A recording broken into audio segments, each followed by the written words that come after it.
Right then, gather round, you lot, because I've got a rather spooky tale for you today. Many thanks for the smashing response to my last story. It's brilliant to know you're enjoying them. And as you've been asking for another, here's a real head-scratcher of an incident that happened to a couple of blokes coming back from a party. Right, before we dive in, a quick announcement. I'm chuffed to bits to tell you I'll be launching a vlog very soon.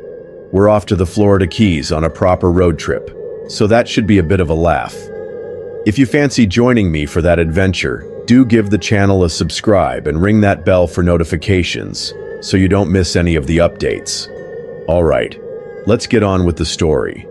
But before we do, a bit of scene setting is in order. Now, I'm a bit of a geography buff, so bear with me. This story takes place in Orlando, Florida, where I happen to be at the moment. And to really get your bearings, you need to pay attention to a few key locations. Let's start with a map of Orlando. See this area here? This is the heart of the city. We'll call it Lake Eola Heights. It's a rather picturesque spot, you see, with a lovely lake in the middle. And right in the middle of the lake is a little island with a gazebo on it. Quite a tranquil place, usually. Though I wouldn't recommend a swim. There are a few alligators lurking about, especially in the cooler months. Now, see this road here, International Drive? And coming off it is Kirkman Road. If you follow Kirkman Road down, you'll eventually come to Colonial Drive. This intersection is quite important for our story, and further down Colonial Drive heading west, you'll find yourself on Highway 50, which can take you all the way out of Orlando. For those of you familiar with the area, this route from the train station comes up to a junction. One road goes straight ahead, the other V, ears off to the side. And right at that fork in the road, there's a rather old cemetery. You know the sort, with slightly overgrown headstones and an air of quiet solemnity. People often go there to pay their respects. This cemetery is a key location in our tale, so keep it in mind. Right? So the story begins with two mates. Let's call them Michael and David. Now, if you head north from International Drive, you'll find yourself on Highway 435, which is also known as Kirkman Road. Further up this road, there's a hotel called the Grand Palms Resort. It's a decent enough place. Now this story takes us back to around 2007 or so. Back then, Orlando was a bit smaller, not quite as developed as it is today, and there wasn't as much traffic on the roads, especially late at night. So, Michael and David had been to a party at this Grand Palms Resort, which was a bit outside the main city. They'd had a good time, a few drinks, and were heading back home late at night.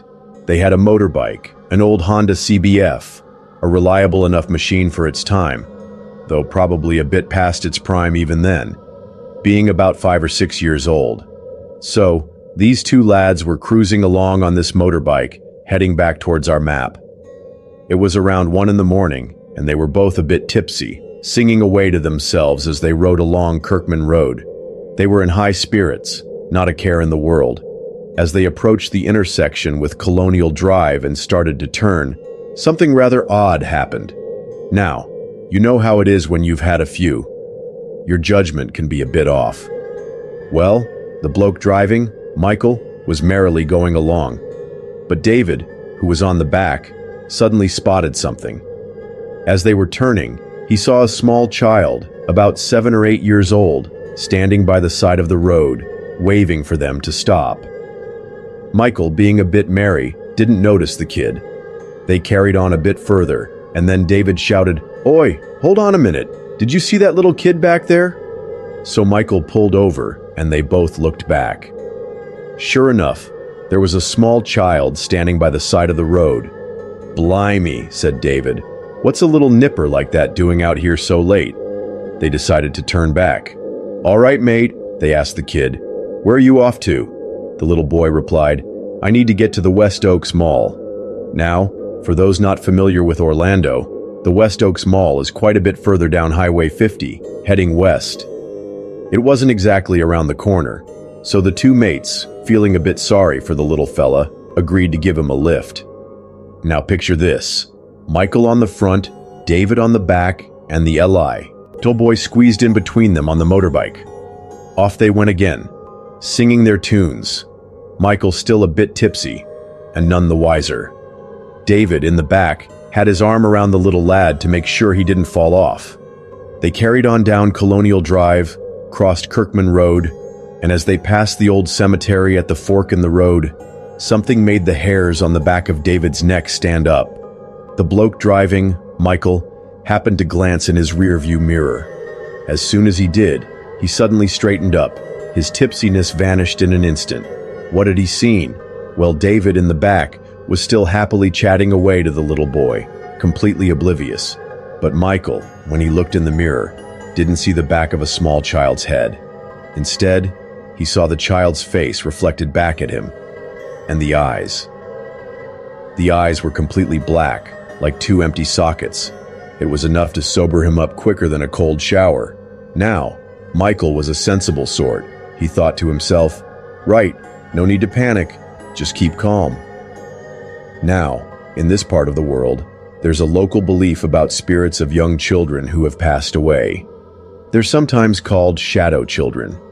It's said they can be quite mischievous and even a bit dangerous if you don't treat them with respect. Michael knew this, so he carried on riding, trying to act as if nothing was amiss.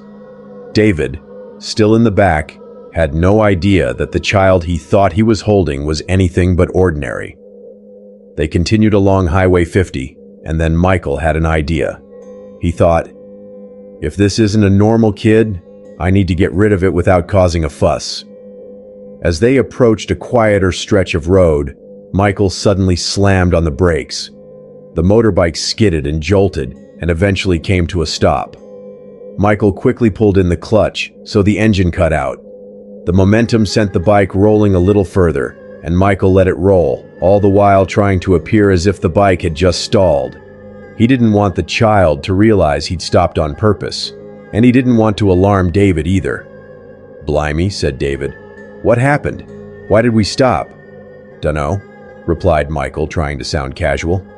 "Think the old girl's conked out. Better have a look." So David hopped off the back, still holding the little boy's hand. As soon as they were both off, Michael jumped back on the bike and sped off like the clappers. Now imagine you're David. One minute you're on the back of a motorbike with your mate and a little kid. The next your mate's roaring off into the night without a word.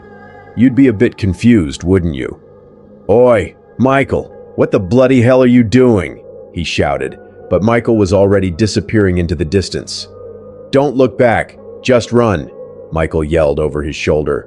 So David did the only thing he could think of. He ran. He ran as fast as his legs could carry him, not daring to look back. He ran for what felt like miles until he was completely out of breath. Eventually, he stopped and turned around, expecting to see the little boy chasing after him.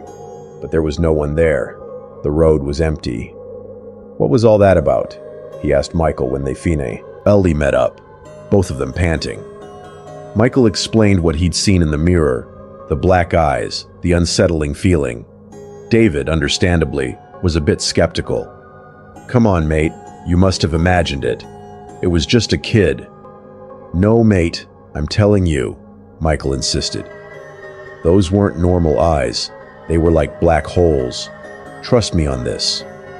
He described the chilling sight in detail. Now, you might be thinking David wouldn't believe him, and fair enough. But put yourself in their shoes. Your mate suddenly bolts off in the middle of the night, telling you to run for your life. You'd probably be a bit shaken up yourself. The next morning, David admitted that he hadn't slept a wink. He was still freaked out by the whole ordeal. They decided to go back to the spot where they'd picked up the child, hoping to find some explanation.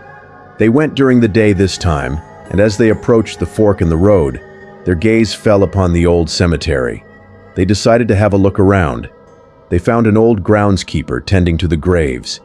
They approached him and asked if he'd seen a small boy wandering around the previous night. They explained their encounter and mentioned the black eyes. The groundskeeper listened intently, and then he said, "Ah, you've met him, have you? He's been seen by a few people around here.